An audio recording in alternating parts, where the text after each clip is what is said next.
ඔන්න යාළුවනේ අපි දැන් යන්නේ මේ ගහේ හදලා තියෙන මේ කුරුළු කූඩුවේ තියෙන බිත්තර ටික බලන්න. කුරුළු අම්මා මේ වෙලාවේ නෑ. අපි බලමුකෝ.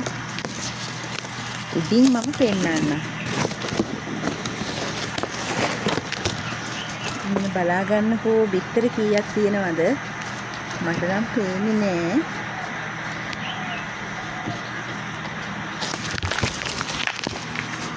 මේ කුරුළු කූඩුව හදලා තියෙන්නේ මොන වගේන්ද කියලා බලන්න.